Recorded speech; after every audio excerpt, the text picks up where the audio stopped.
He was having a laugh. He was having a laugh indeed. And City had a brilliant day out away from home, not too far from Manchester. Nedum, hello. Let me come to you because you could not take your eyes off of this game. We were hosting the Super Cup in Germany, and you could not take your eyes off, even though City were 4-0 up. But once again, a comfortable win for your boys. The scoreline suggests that, yeah, but I think it's because of the way in which they sort of negated some of the strengths of Wolves, and they punished them whenever they could.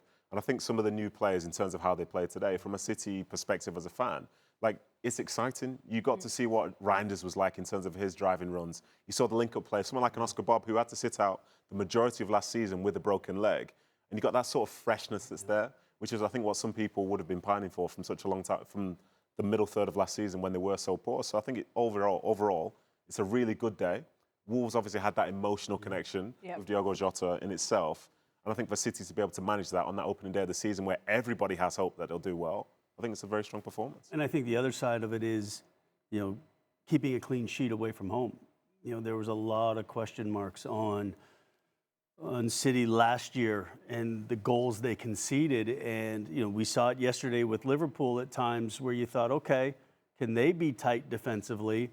Is this a case where City now says, okay, not only can we score a bunch of goals, but we can also keep clean sheets as well again? Yeah, for me as well, from the City perspective, because I think that's a really good point. When they really struggled last year, the goals they were conceding, some of them were ridiculous. Let's call it what it is. Because I think if a team has a nice bit of play, they have a chance and it's a good finish, at times you hold your hands up. But City weren't really offering that to Wolves today, which I think is a massive deal from their standpoint, because that's them going back to who they used to be, as opposed to the team which some people think they are today. In terms of defensively, I think you saw how important a fit John Stones is. Absolutely, yeah. John Stones, listen, Reinders and Haaland were fantastic going forward. And Reinders, for me, was probably the man of the match, even though Haaland got two.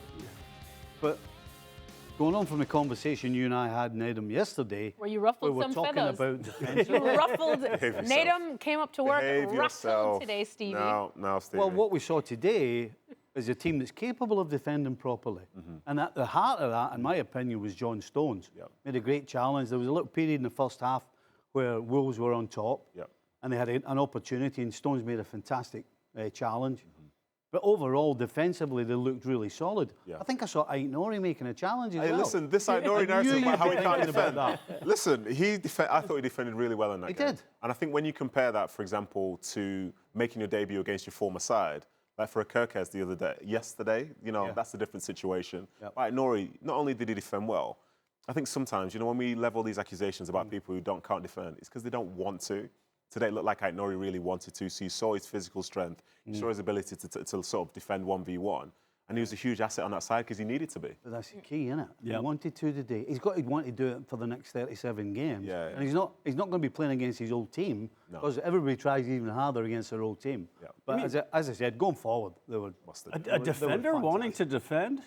Gone are those days. There are some around still. There's still a couple out there. And long may they stay around. I'm definitely of the old school of defending. But in terms of City's performance today, Stevie, we got to see a couple of the new signings doing good things as well. Which one impressed you the most? Oh, Reinders.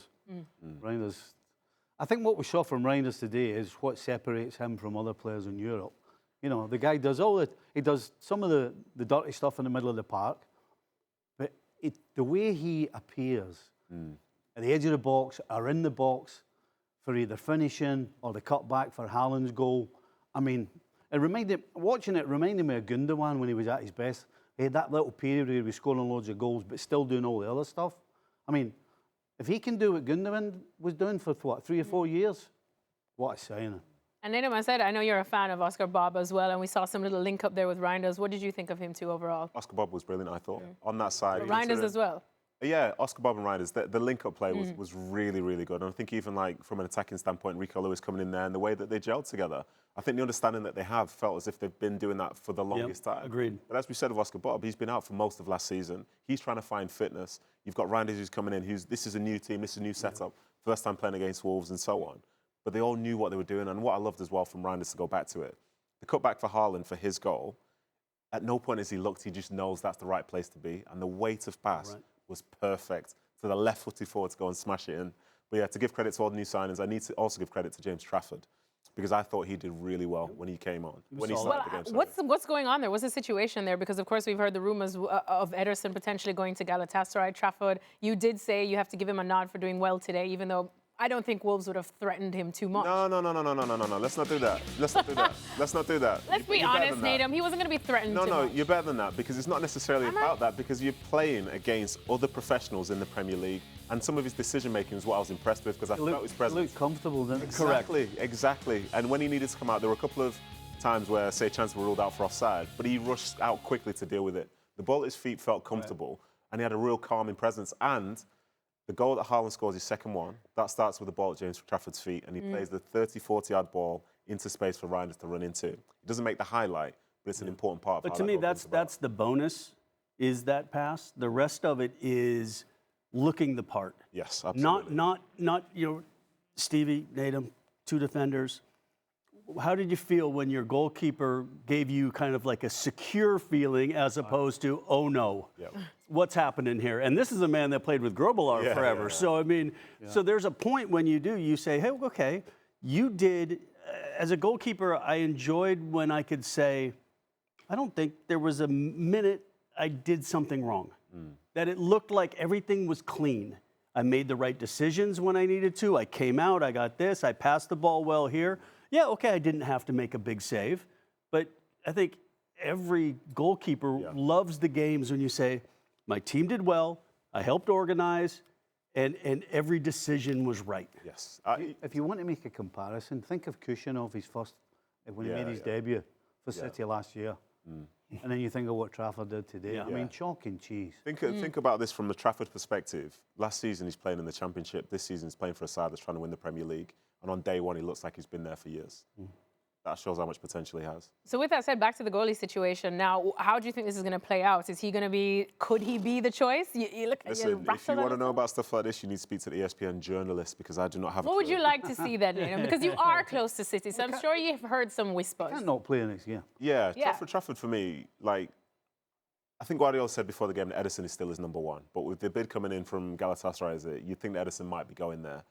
And while the goalkeepers that are there now are in play, I think Trafford is going to be the number one. I wouldn't be surprised if in a couple of years' time, Trafford's like England's number one. That's how high people have him.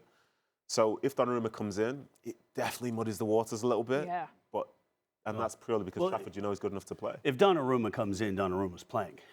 They've then made a decision that said, maybe this kid's not ready. Maybe we have an opportunity to get one of the best goalkeepers in the world right now when we exit one of the best goalkeepers in the world right now.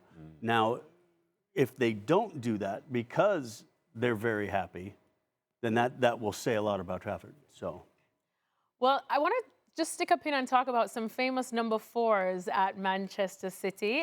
We know that Reinders, of course, is donning that number right now, but it wasn't too long ago that another great man donned that number. And we have to go way back, and I mean way, way back. I mean, even before Vincent Kompany. Couple of legends on there, right? You have to go back to when City had the ancient crest. Couple of legends on there, Alexis, Yeah, to be honest, so I had the number 4. I took it from Richard Dunn, who was a club icon. I felt really proud in taking that from him.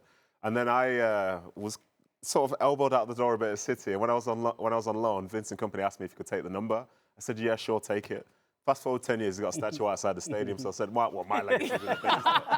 But then in fairness, Calvin Phillips came in. It's not quite worked out for him, but based on what I've seen so far this summer, I think Tijani Reinders will do it justice. It's a good start. Yeah, it's a good start for the number 4. He'll be fine. Have you spoken to him yet? Reinders. Or when you go back to the UK, are you going to have a chat with him and be like, listen, young man, this shirt, this number carries weight. Listen, I don't know who you think I am, but I'm never allowed on the complex. I don't know what is going on here. I see you doing City TV all the time. Yeah, that's from outside. That's from outside. That's a different conversation. Your own sister works at Manchester That's what I mean. That's a different You're conversation. literally VIP. Listen, if you see me talking to any of those people, just know it's AI. Listen. So you still up in the cars? Roll the window down. Tijani. Roll the window down. Thank you. Is that a Panini card? Not a Panini card. Oh, please go take a selfie.